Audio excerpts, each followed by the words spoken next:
Welcome back to the Coach Scott Field Show.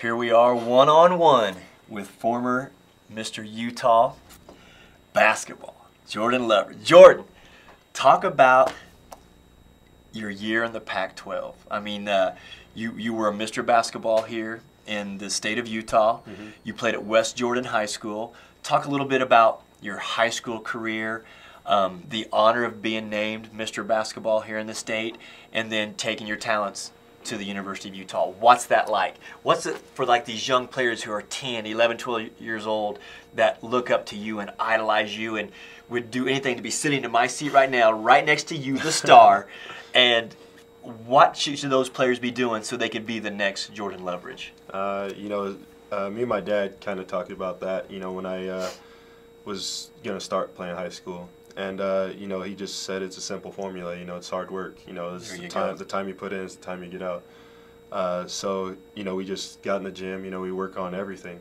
from post-ups all the way, out to shooting threes. Okay.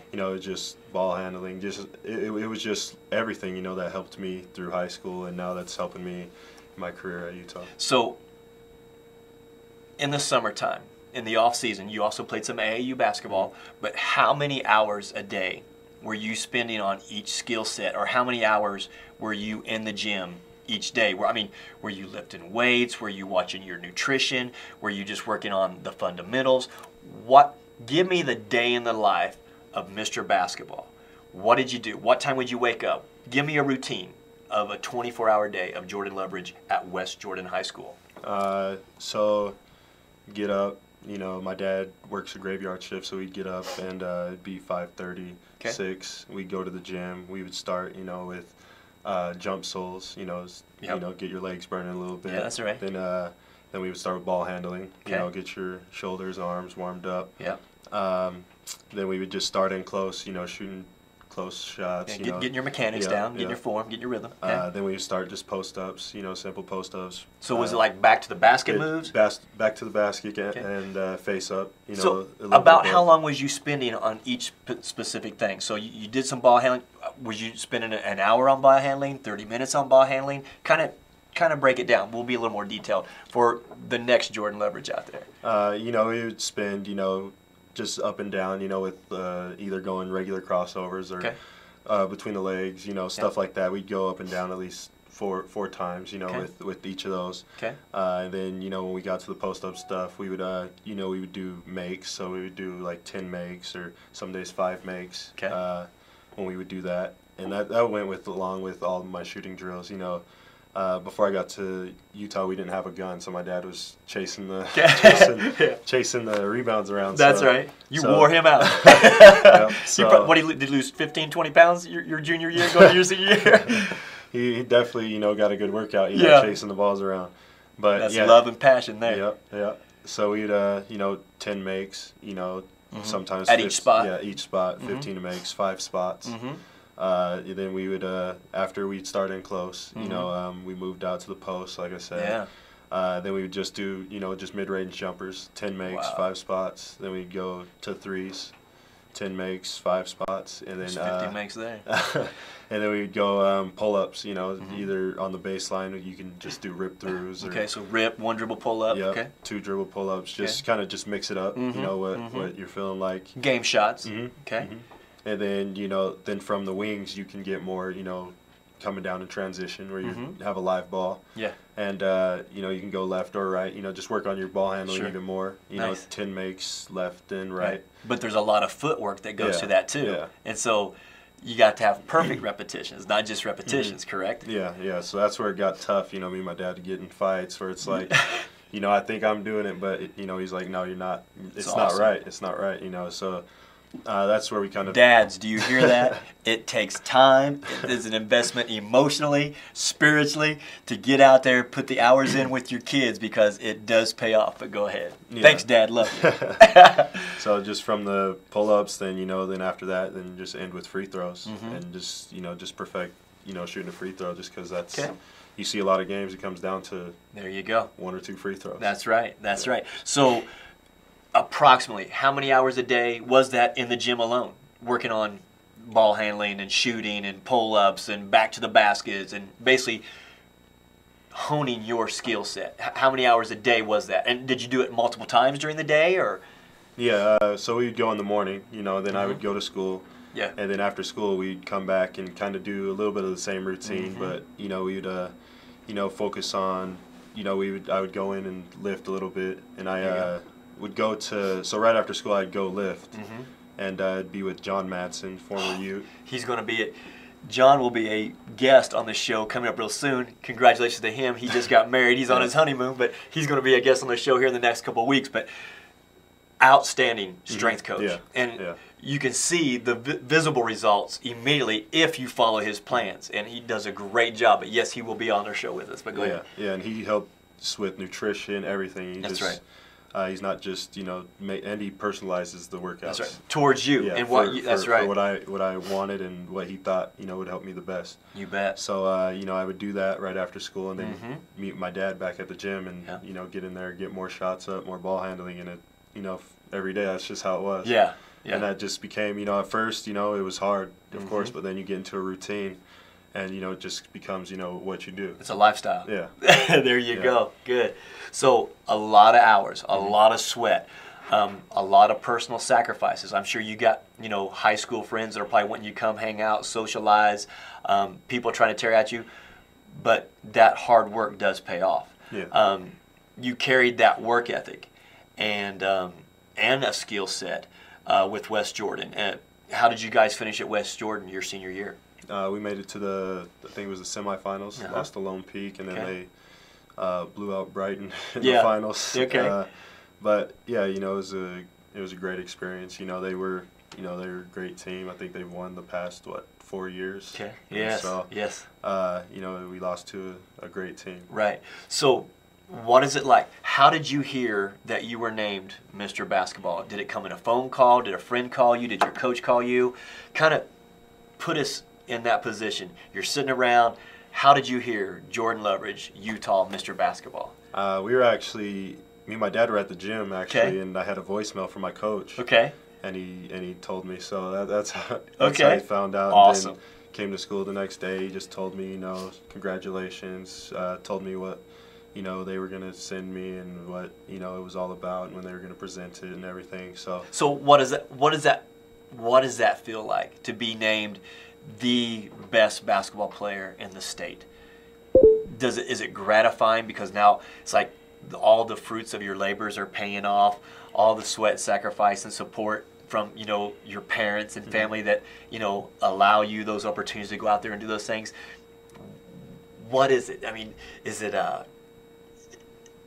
you tell us. Yeah. What is that like to get that voicemail or that text message and then all of a sudden read about it in the papers and stuff? It's hard to explain a little bit, but it's one of the happiest moments of my life when I heard that. I was knew I would be maybe mentioned in there, but to have it actually happen, you don't really know what to say or what to do. You just are excited, and you're just so happy that the work that you have been putting in, has been is finally paying off. Wow, what an outstanding, because think about that, for the rest of your life, that's an accolade that no one can ever take away from you. Now, we don't know what's going to happen 10, 15 years from now, but one of these days there's going to be little Jordans running around and be like, yeah, Daddy was Mr. Basketball in the state of Utah. Now, you're such a humble character and a great person, but that's going to be kind of fun for your kids' to know that, oh, Grandpa was Mr. Basketball in the state of Utah, huh? Yeah. There you go. So give us a timeline. You were named Mr. Basketball. Had you already committed to Utah at the time, or were you still being open to recruitment? And who were some of the schools that were recruiting you, while you were working hard your junior, senior year in high school? Yeah, I committed. So the start of my senior year, I committed to Utah. Okay. And before that, I had BYU and Gonzaga, Arizona, Colorado, Cal. There's a lot of schools in there. Yeah. It was mostly all West Coast schools. The Weber State was in there. Weber State was actually my first offer that I ever got, and that was my sophomore year. And it was just I really didn't get a lot of offers until my AAU season, my junior at the end of my junior year. Okay. You know, and that's when I got a lot of offers, and coach. Because that exposure, that national exposure of other schools and other programs that were able to see what you do. Because again, it's not a negative, but it's just reality. The state of Utah is not nationally recruited. Mm-hmm. So you probably playing in that AAU format. I believe you was Pump and Run, who did a great job with their program. Congratulations to Pump and Run, and now they've merged with Thurl Bailey's X Factor and now our UBC. So want to wish them the best of luck as they continue to develop players and have the future Jordan Loveridges. But how do you disseminate? How was it for you to make that decision? Okay, you got Weber State, you got BYU, you got Utah, you've got Colorado. What was important? Did you just want to be close to home so your family could see you? What was the factors in your decision and why you choose the University of Utah? It was mostly, the coaches. Out of all the coaches that were recruiting me, I just related to the coaches at Utah the best. Great people. Great people. They related to my family the best also. So that was a big thing. Yeah. Every time we were there, it just felt like we were already part of their family. Nice. It was just, felt like it was right for me. Sure. And right for, my family, which are the most important people. So yes. Just, the coaches and, just knowing I would have the chance to play the Pac-12 versus the best players, Yeah. And every night that you're going to be playing the best players, that was also a big thing. So those two factors are the biggest things. So you're coming off your sophomore year now, playing in the Pac-12. You guys had a great year. Coach K, Coach Connor, the guys run a great program. Where do you see yourself? Because there was growth and development with your win-loss record, without a doubt. The fans have to be excited about what you're building because it is a big difference jumping from your former conference to the Pac-12 because now you're playing the UCLAs, you're playing the USCs, you're playing the Oregons, Oregon States, Washingtons. Tell us from a player's perspective, you said that was part of your choice. What is it like to have that measuring stick night in and night out at home and away? It's great. You at every position on every team. It's you're not gonna have any easy nights or any nights off. Offense or defensive wise. Yeah. It's gonna be tough. The guy you're guarding. Coach says a lot. You have to get a hand up. It's a Pac-12 player. That's right. Regardless if they're known as a shooter or not. Everyone. They're gonna have a skill set. Everyone's a player in the Pac-12. Yes, right. So, what games were you looking forward to the most being in the Pac-12? Which, we talked about the BYU rivalry and what that means to the players and the programs and to the institutions and to the fans. But in the Pac-12 itself, what this year? Arizona came in. Weren't they undefeated when they were coming in when you guys played Arizona? Yeah, what was that like playing the #1 ranked team in the nation and being so close? You guys played competitive with them and did a great job. What was that like? It's almost like you take it back to the BYU game where there's so much energy in the crowd. There's so much energy in the locker room. What's on the line. So it's just it just makes it even funner. And just when the energy's in the locker room right from the start, right on the bus right over. Yeah. It's just so fun to play teams like that. It's not every day you get to play the #1 team in college basketball. Right, so, right. We gave it our best shot. Unfortunately, we came short. But we played them tough, and it's teams like that. It's just tough to get them, especially at home. Yeah, right. So you guys had a great year this year. So now being critical of yourself, not coming from coaches, because I believe players know their strengths and weaknesses. What do you say right now are your 3 strengths as a player? What assets are you bringing to the team that when Coach K designs a play or runs a certain set, what are you bringing Coach K right now? I think, just one, versatility. If I have a smaller guy, I can take him in the post. If I have a bigger guy, I can take him off the dribble, or even if he backs up, I can shoot. So that versatility, and then also, I have a great knack for rebounding. Yeah. And my body size, sure. it helps me. I played football in high school, so that helped me a lot. There you go. Great point. the physicality, Yeah. the bumping and the grinding, and so that's right. Good for you. And then just the experience and just knowing what it takes to play in the Pac-12. Just because now you used to watch it probably as a yeah. young man, but now you're in it and you're competing. And I heard you say your versatility. But think about it. When you're working in the gym all those hours with your dad, what were you working on? Yeah. Versatility. You were working on ball handling, passing, shooting, one dribble, back to the basket. So again, you were starting to showcase and work and hone those skills at that time. And hours of sweat and preparation, taking care of your body, making healthy decisions. Enjoying your student life, of course, because University of Utah, great campus, beautiful campus, great program, and a program on the rise. So how do you assess yourself right now? What are your weaknesses? What are the biggest things that you, coming from your sophomore year, getting ready to go into your junior year, what are you going to work on the most to be more of an even complete player and more of a weapon for the University of Utah going into your junior year? I kind of, like Mike Hall, he's a great defender. It's tough to practice that. You can't. That's something you can't practice. So through the off season, playing pickup and just in drills and stuff, I just want to become a better all around defender, especially one-on-one defender. Right. And take even more pride in stopping a guy. So how do you as a player, how can you emulate and prepare for the Pac-12? Are you going to different states? Are you playing against other players, high-level players?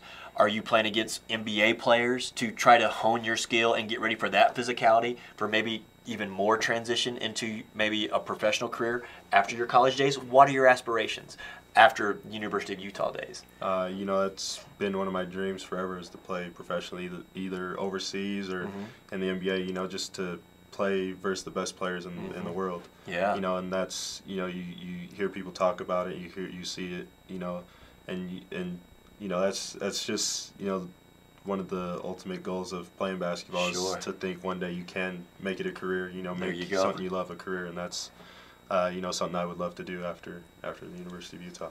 Well, I'm going to share this with the viewers right now because we have a strong international viewership. I'm able to observe this young man. He probably didn't even know about all of my career and all the places that I've coached, but dabbling into international basketball, had a near 800 win percentage in my 15 years coaching professionally overseas. To the general managers out there, to the agents out there, quality character, good person, great work ethic, who when the time is right, you'll make that decision for yourself to play at the next level. I believe that you're so humble and you're hungry and your work ethic, I believe we will see you playing professionally. Now, whatever level that is, that's yet to be determined. But you still have 2 more years of college basketball with the University of Utah. You have a great support system in play. You've got a family that is behind you 100%, supportive. I've got to see your mom a few times. She still goes to some high school games and supports local players, which is outstanding to see from the family. But I see a bright future for you, and I think as long as you continue to work hard, hone your skills. My advice to you is, hey, try to get in and play against as many NBA players who are veteran NBA players, because that's where you're going to learn the most. To learn how to bump and create the space to finish, to get your shot off. How the footwork is going to be more important, because to go to the next level, you have to dominate the level that you're at, and to have that mental toughness. You heard Mike talk about his mental approach and mental toughness.